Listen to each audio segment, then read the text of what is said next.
¿Se alcanza a ver mi presentación? Sí, se ve bien. Ok, Sí, se ve. gracias. Usted dígame cuándo empezamos. Adelante, ya está grabando. Ok. Hola, ¿qué tal? Buenas noches.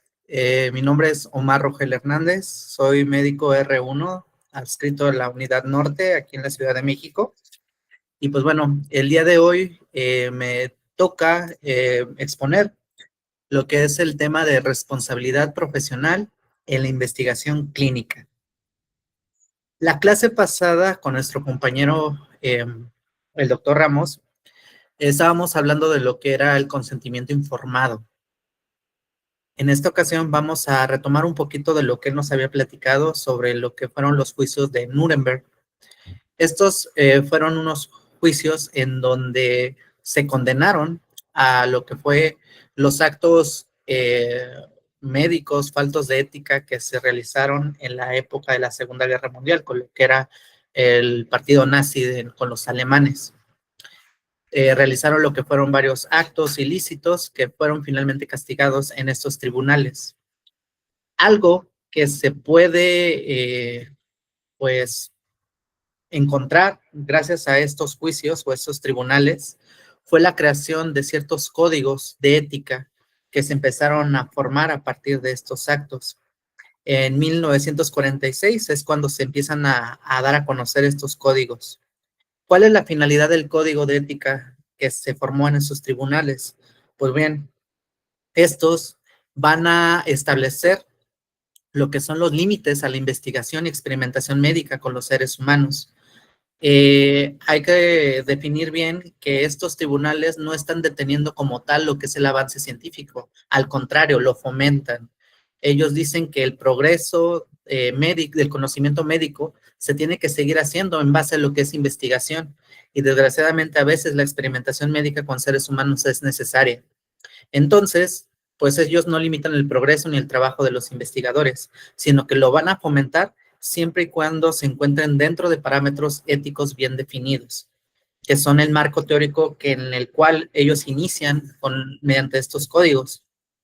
Dan un lugar especial al consentimiento informado como requisito indispensable para la práctica de lo que es la investigación y la experimentación médica. Y sobre todo establece lo que son varias garantías y derechos hacia el paciente y reconoce lo que es la libertad de elección que tiene el paciente para poder decidir sobre participar o no y establecer cuáles van a ser sus limitaciones que va a tener durante este proyecto. Sobre todo también va a fomentar y a establecer cuáles son los riesgos y la utilidad y las reglas que se van a establecer y a jugar cuando se está realizando lo que es una investigación y una experimentación médica. Esto siempre y cuando tenga lo que son reglas claras entre los riesgos asumidos y la utilidad de la investigación que se está generando. El ser humano durante toda su historia ha estado generando modificaciones tanto genéticamente, física, neurológica o inmunológicamente a organismos vivos. Desde las épocas de las cavernas prehispánicas en las cuales hacía selección de semillas, hacía selección de lo que eran los animales que le convenían más para establecer lo que eran patrones de herencia biológica a través de esa descendencia que pudieran beneficiar al ser humano y mejorar la calidad de vida. Y en la parte médica no ha sido la excepción. Ha estado constantemente buscando lo que es la forma de mejorar lo que es la calidad de vida en base al conocimiento científico y modificando al ser humano en ello. Un ejemplo, por ejemplo, son lo que son las vacunas, en las cuales modifican lo que es el sistema inmunitario para que pueda poder resistir lo que son infecciones. Estos avances científicos y han establecido nuevos retos éticos, sobre todo en lo que son en los últimos años, en lo que es establecimiento de lo que es la estructura molecular de genes. Se han encontrado ya mecanismos hereditarios, ha podido participar en la modificación de proteínas y creación de embriones incluso por clonación. Y esto implica que se tengan que ver todos estos avances desde diferentes ángulos, ver desde diferentes perspectivas, desde lo que es la perspectiva científica, la tecnológica, la que involucra a la sociedad sociológica, desde una parte filosófica, profesional y jurídica.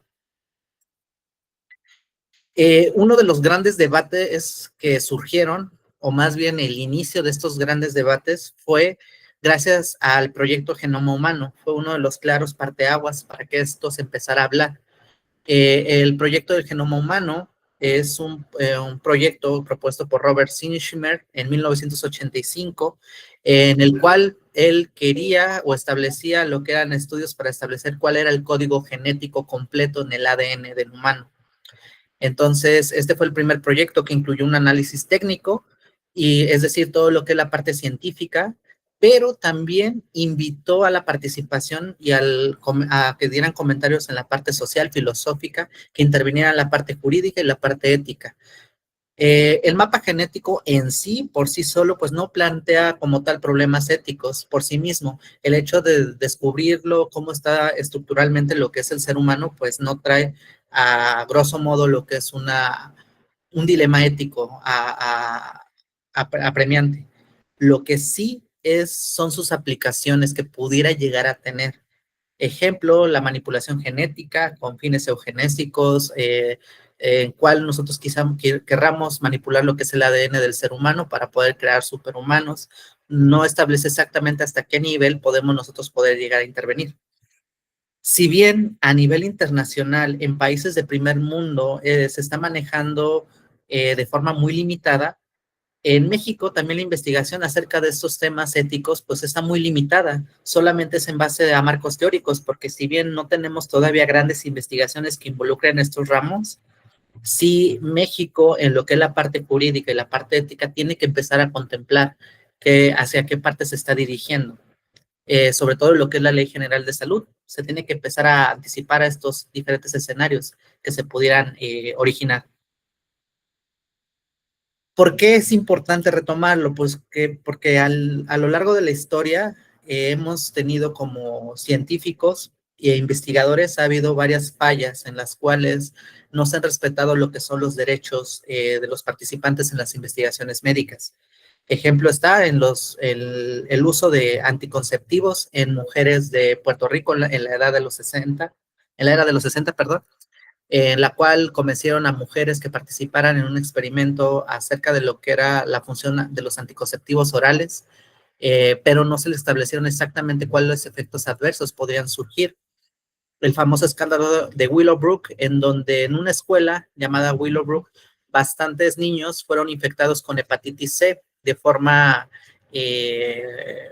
pues, con el propósito de que se pudiera experimentar a base de crear lo que es una nueva vacuna con hepatitis C. También en un hospital de enfermedades crónicas judío se infiltraron lo que fueron células cancerosas en adultos para poder determinar si lo que era la astenia, debilidad del sistema inmunitario que pudiera llegar a generar era causado por lo que era el mismo cáncer o simplemente estragos de la edad. Fue un experimento que establecieron en personas de la tercera edad. O el famoso estudio de Tuskegee, en el cual querían ver cuál era la evolución clínica que tenía lo que era la sífilis, siguiendo la historia natural de la enfermedad en pacientes de ascendencia afroamericana, para poder ver si la raza influía en esta parte. Entonces, todos estos escándalos, por así decirlo, que se dieron en el área científica, que en algún momento llegaron a conmocionar, y de los pocos que también pudiéramos tener como tal un precedente, porque pues no sabemos exactamente cuántos de estos tipos de estudios se han realizado a través de la historia, han sido como que un parteaguas para poder poner este problema sobre la mesa.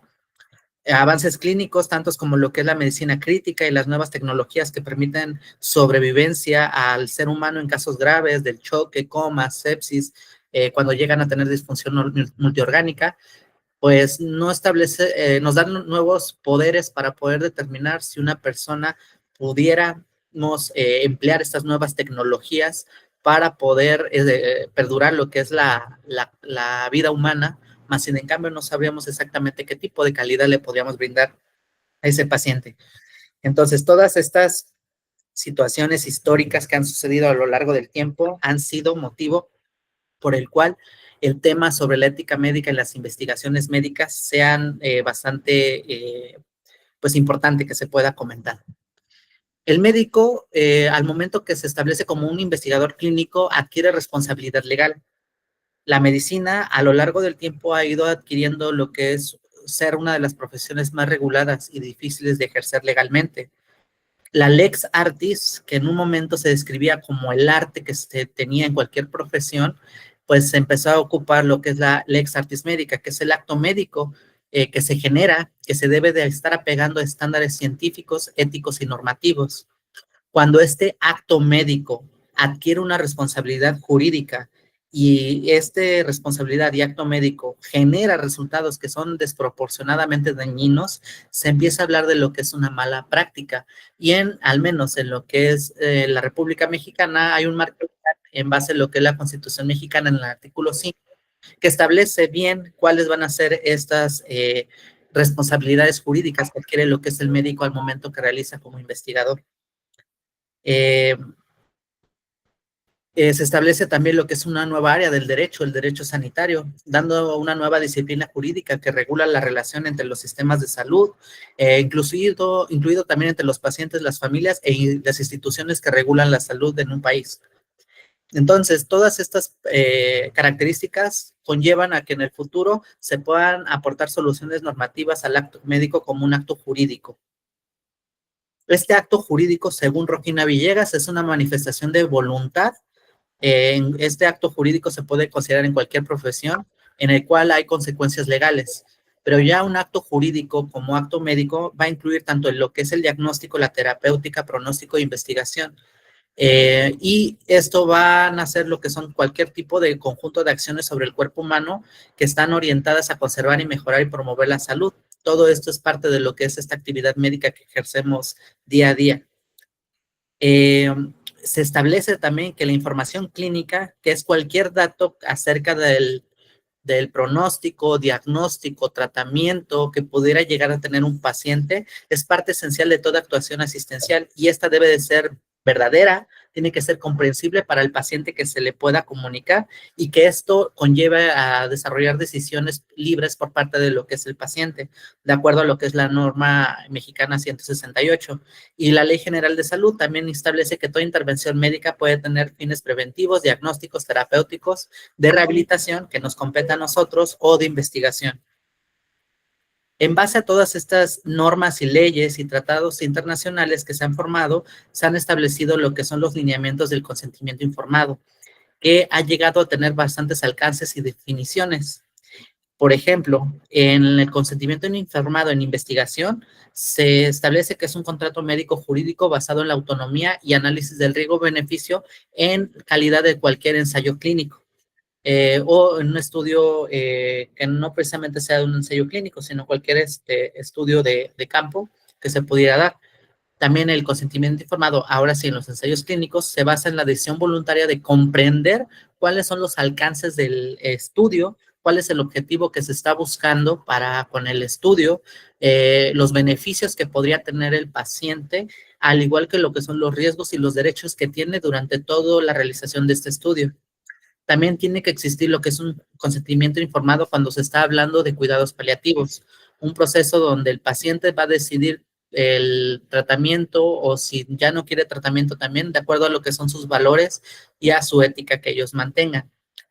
La ética médica tiene que tener una explicación clara, sin coerción, con consentimiento libre y tiene que ser consciente con el paciente. Esto está escrito tanto en México, en la norma 168, como en la Carta de los Derechos del Paciente. Tiene que ser un consentimiento escrito, informado y digno para procedimientos con riesgo, tanto en la parte clínica que se atiende día a día en un área hospitalaria, como en la parte de investigación o incluido en lo que es la donación de órganos. Estos derechos principales que va a tener el paciente tiene que aportar lo que es información clara, tiene que ser verdadera, tiene que ser una decisión libre, tiene que tener el derecho a una segunda opinión, un testamento de vida, saber qué hacer si en dado caso él llegara a tener una muerte y en la cual se pudiera llegar a generar lo que es donación de órganos y de un fácil acceso a expediente clínico. Hay que establecer también en esos consentimiento informado los límites éticos de no realizar procedimientos donde el riesgo-beneficio sea mayor, aún con consentimiento. Y finalmente lo que es el principio ético del respeto a la libertad y capacidad individual de decidir sobre su salud y su destino. En cuanto a lo que es el requisito de consentimiento escrito que se ha establecido en las normas mexicanas, como mínimo se les pide que lleve lo que son los datos del paciente y del médico que está realizando el acto médico, ya sea de investigación, clínico, donación de órganos, la naturaleza de la enfermedad y evolución que puede tener el paciente o la naturaleza de lo que es el estudio y ensayo clínico que va a tener, los procedimientos que se van a realizar durante su tratamiento, análisis, pronóstico que llega a tener el paciente, los beneficios y riesgos a los que se somete por tener lo que es un tratamiento o participar en algún estudio, ya sea que esté bien informado de las complicaciones, secuelas o si tiene que llegar a administrar algún medicamento, por ejemplo. Hay que tener luego autorizaciones especiales cuando nosotros queremos incluir en estos estudios el uso de imágenes o publicaciones en el cual se vulnere la imagen de lo que es el paciente. Tiene que tener la capacidad y la posibilidad de revocación en cualquier momento y finalmente tiene que tener lo que es la fecha y firma del paciente con médico y testigos que avalen lo que es este consentimiento informado. ¿Por qué es importante esto? Porque generalmente cualquier cosa que nosotros realicemos y que no esté establecido directamente en lo que es en el consentimiento informado es causante de imputación de daño. Es decir, cualquier cosa que le llegara a pasar a un paciente y que probablemente pudiera ser parte de la misma historia natural de la enfermedad o algo esperado con el procedimiento que estamos realizando, con el estudio que estamos realizando, si no se establece en lo que es el consentimiento informado, se establece como un daño causal.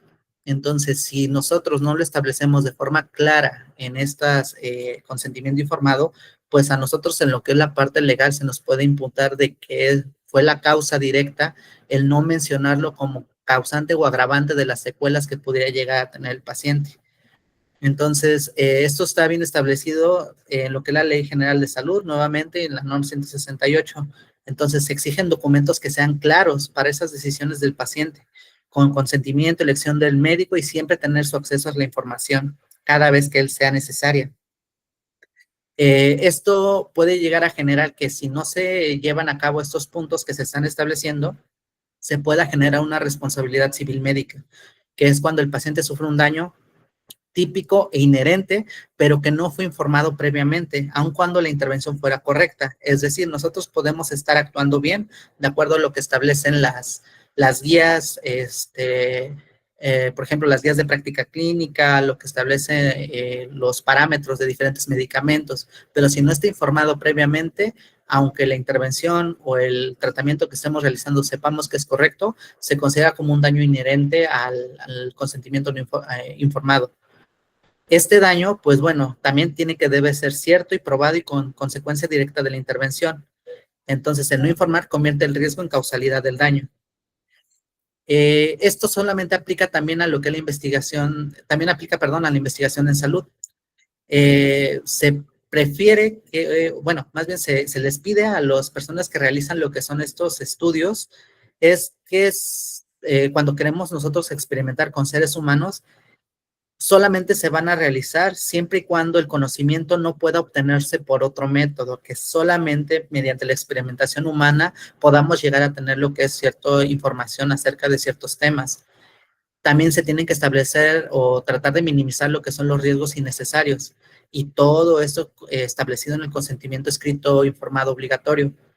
Generalmente la mayoría de lo que es la nueva información médica, nuevo conocimiento médico, tiene que ser bajo instituciones médicas y que tengan una vigilancia sanitaria. Si en dado caso llegara a aparecer algún efecto adverso, un riesgo grave, una invalidez o muerte, el estudio se tiene que detener y suspender. Aún así se haya invertido bastante tiempo, dinero o economía, se tiene que detener hasta no averiguar qué fue lo que sucedió en estos estudios. Y sobre todo cuando queremos reintroducir lo que son nuevos medicamentos, se requieren autorizaciones especiales de la Secretaría de Salud y establecer lo que es un protocolo completo. Cuando nosotros estamos hablando de estos tipos de investigaciones que queremos realizar en los seres humanos, pues hay de diferentes tipos. Podemos realizar desde procedimientos invasivos, y estos adquieren una responsabilidad, solamente se van a realizar si no existe otra alternativa eficaz con riesgos proporcionales. Pero una vez que se establezcan, tienen que ser regulados por ensayos clínicos y lo que son las normativas de investigación biomédica. Estudios en embarazo y lactancia se pueden realizar solamente si el riesgo es mínimo, tanto para la madre y lo que es el feto, y con consentimiento legal. Y los beneficios esperados tienen que ser claros. Cuando hacemos estudios y tipos de investigación en gametos y preembriones, también requieren un consentimiento informado y apego a la Ley General de Salud y a las normas internacionales. También la investigación en niños, esto se vuelve bastante un problema ético porque ellos no pueden dar un consentimiento pleno. Los padres se vuelven lo que son guardianes de la salud del niño y protectores de los derechos, más no son dueños de los niños como para poder decidir plenamente por ellos. Siempre tienen que velar por lo que son sus derechos. También el uso de lo que son embriones y fetos plantea lo que es un dilema sobre el inicio de la vida y concepto de persona. Aquí sería tener toda una hora completa para poder debatir en qué momento se considera lo que es dónde inicia precisamente lo que es la vida humana, ya que el hecho de emplear estos fetos o embriones, si nosotros los llegamos a considerar como seres humanos, prácticamente estamos invalidando lo que es toda la ética que estamos manejando a este momento, porque al considerarlos seres humanos, pues, y no estar teniendo lo que es su consentimiento informado de ellos, pues prácticamente estamos violando y violentando lo que es sus derechos de ellos. Entonces, establecer exactamente en dónde inicia la vida y el concepto de persona tiene lo que es un gran vacío ético que todavía se sigue debatiendo. Cuando estamos hablando de muestras biológicas y genéticas que están protegidas tanto por la confidencialidad y seguridad, sobre todo para la confianza de los pacientes e instituciones. El uso de tejidos humanos requiere autorización institucional detallada, los usos de radiofármacos y radioterapia tienen que estar sujetos a normas de calidad y resguardo de los medicamentos y tienen que tener reportes muy establecidos de las dosis administradas. Y finalmente lo que son los ensayos clínicos con azar, son útiles para objetividad y progreso médico, pero éticamente también trae con ello un gran debate, porque la alternativa generalmente tiene evidencia científica válida y no se le está administrando al paciente de forma consciente como tal. ¿Qué deberes debe de tener lo que es el personal sanitario en cuanto a las cuestiones éticas y obligaciones éticas y profesionales en la investigación? Siempre basándonos en los principios fundamentales que ya los conocíamos desde hace bastante tiempo, desde que nosotros somos médicos empezamos a hablar de ello y que ya nos lo recortó el doctor Ramos en la clase pasada, sobre todo lo que es la autonomía e inviolabilidad del ser humano, igualdad de derechos, no dañar sin necesidad. Las garantías para el paciente tienen que dar un beneficio individual que prevalezca sobre el científico. Siempre tiene que ser esa la pauta para que podamos trabajar con el paciente. Los riesgos nunca deben de superar los beneficios. Siempre tiene que estar por delante lo que es la vida, la autonomía e integridad, consentimiento pleno informado y el derecho de retirarse del estudio en cualquier momento. Las condiciones de investigación que se establecen es que primero se experimente in vitro y primero, antes de que sean in vitro, también en animales y ya por último lo que son los seres humanos. Tiene que haber una transparencia total en informes y tiene que ser una publicación veraz en revistas científicas con aval internacional para que esto no se suscite a malas interpretaciones. Todos estos puntos que acabamos de establecer para la experimentación humana tiene que estar vigilado y regulado por comités de investigación. Esos comités de investigación tienen que estar supervisando de forma meticulosa lo que es la metodología, estar leyendo y teniendo en cuenta bien lo que son los consentimientos informados, tienen que darse cuenta de que tengan una selección adecuada de sujetos en la experimentación, el uso ético de placebos y análisis estadístico correcto. Las comités editoriales de lo que son las revistas que publican tienen que garantizar la integridad científica y evitar publicaciones que sean fraudulentas o que sean fabricadas con conocimiento que no real. Los sujetos de estudio tienen que tener consentimiento válido, minimizar los riesgos, tiene que existir una responsabilidad social con uso racional de recursos y comunicación transparente y finalmente responsabilidad científica para evitar plagio y fraude de otros estudios que ya se han realizado, publicar datos completos y también datos correctos. Tienen que justificar estos comités hacia el uso de lo que es proyecto que se quiere realizar, tiene que demostrar la necesidad ética, que sea un estudio original, que se esté llevando a cabo a través de recursos adecuados y que haya un beneficio común, tanto como para la humanidad. Tiene que proteger a las poblaciones vulnerables, por ejemplo, a los embriones, niños, embarazadas, cualquier tipo de minoría que exista en el mundo, se tiene que estar protegiendo, que no sea esa una causa por la cual se quiera experimentar. El beneficio siempre tiene que superar al daño. El comité también tiene que identificar los riesgos potenciales que puedan sufrir en la confidencialidad de los datos, el daño físico o psicológico que pudiera conllevar a los pacientes que participen en estos. El rol del investigador siempre tiene que tener un gran compromiso moral y científico en la transparencia de sus conocimientos y sus reportes, en lo que es la remuneración que va a recibir y que finalmente, pues, que no existan conflictos de interés. Y finalmente, pues, la educación e integralidad, fomentar programas que mantengan la ética y resuelvan conflictos de interés. Siempre nosotros vamos a estarnos basando en lo que son los principios éticos de respeto, autonomía, beneficencia y justicia, contrato imparcial hacia lo que es la distribución equitativa de riesgos y beneficios y evitar lo que es la exclusión o explotación de poblaciones vulnerables. Todos estos son los que deben de estar primeramente contemplados en cualquier tipo de estudio para evitar cualquier tipo de conflicto ético. El cumplimiento normativo siempre va a estar dado por lo que son las leyes generales de salud, en este caso aquí en México la Ley General de Salud en su artículo 5 con las normas, la Lex Artis, la Declaración de Helsinki y guías de buenas prácticas clínicas que ya están establecidas de forma internacional. Los comités y las resoluciones que lleguen a desarrollar los comités tienen que siempre estar aprobado por el comité de ética al que esté inscrito, ya que sin ese aval no van a poderse publicar los resultados de los ensayos clínicos. Los ensayos solamente van a iniciar si los beneficios justifican a los riesgos y si los sujetos de investigación van a estar teniendo lo que son sus derechos y fomentar la seguridad y su bienestar. La documentación, mientras se esté realizando el estudio, tiene que ser información clínica precisa, tiene que resguardar los datos de los pacientes, siempre tiene que estar garantizada bajo expedientes con estrictas normas de seguridad. Y finalmente, cualquier producto médico que se generara a través de estas estudios siempre tienen que ser reguladas y almacenadas y destruidas de acuerdo a lo que son normas de calidad y de buenas prácticas. Cualquier estudio que nosotros lleguemos a realizar tiene que ser una aprobación obligatoria por el comité de ética antes de iniciarlo, ya que omitirlo va a implicar graves consecuencias de tipo legal y jurídica.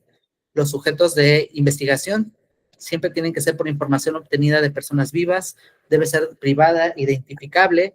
Los productos regulados, medicamentos, dispositivos biológicos, alimentos, colorantes y electrónicos que se vayan a considerar como artículos de investigación tienen que ser sujetos a revisión.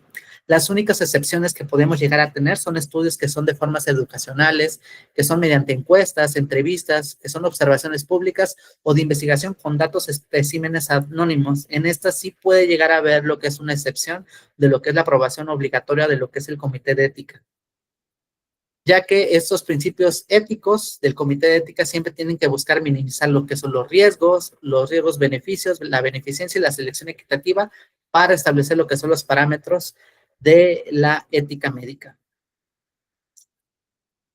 La implementación del estudio debe realizarse tal cual como fue aprobado. Cualquier cambio que nosotros llegáramos a ejercer de nuestro estudio se tiene que avisar y se tiene que nuevamente someter al comité de ética para ver si ellos nos lo vuelven a aprobar. Los reclutamientos y procedimientos no se deben de modificar sin autorización, incluso aunque sean pequeños cambios, van a requerir actualización del consentimiento informado. Poblaciones, lugares y personal solo van a ser los aprobados por el comité. Si se quieren agregar a nuevos participantes con nuevas edades, con nuevos sitios o investigadores, necesitan aprobación previa. Y las enmiendas, cada modificación al protocolo debe aprobarse antes de aplicarse. El investigador debe de garantizar el cumplimiento del equipo. Todo esto debe estar incluido en el consentimiento informado. Tenemos que estar protegiendo lo que son los derechos del sujeto, buscar aspectos financieros. El patrocinador que está organizando lo que es este estudio siempre tiene que cubrir lo que son los medicamentos, visitas y los posibles daños y pagos a los sujetos que van a participar en este estudio. solamente se va a permitir lo que es la renuncia al consentimiento cuando el riesgo es muy mínimo, los derechos son intactos y el comité de ética lo está aprobando. Todo esto conlleva el tiempo para decidir, dar preguntas a los que van a participar, que todo esto sea un balance y que se establezca bien lo que son los riesgos y beneficios, va a conllevar todo lo que es el proceso ético mediante lo que es todo este estudio clínico. La documentación del consentimiento informado siempre tiene que estar reglamentado y aprobado por el consentimiento, por el comité de ética. Las faltas graves, usar versiones no autorizadas o hacer cambios sin aprobación, pueden conllevar lo que son grandes amonestaciones jurídicas, al igual que lo que son los requisitos. La firma del sujeto representante legal siempre tiene que tener lo que es un resguardo de una copia de lo que es la documentación empleada en estos estudios.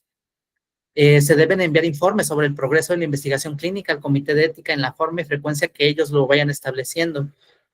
Siempre tiene que haber revisiones periódicas del estudio a intervalos adecuados de riesgo, pero nunca menos de una vez por año. Es decir, si nosotros es un estudio que vaya a durar varios años, al menos una vez al año se lo tiene que estar revisando el comité de ética para que se esté revisando que se están manteniendo los parámetros adecuados que se establecieron en un inicio.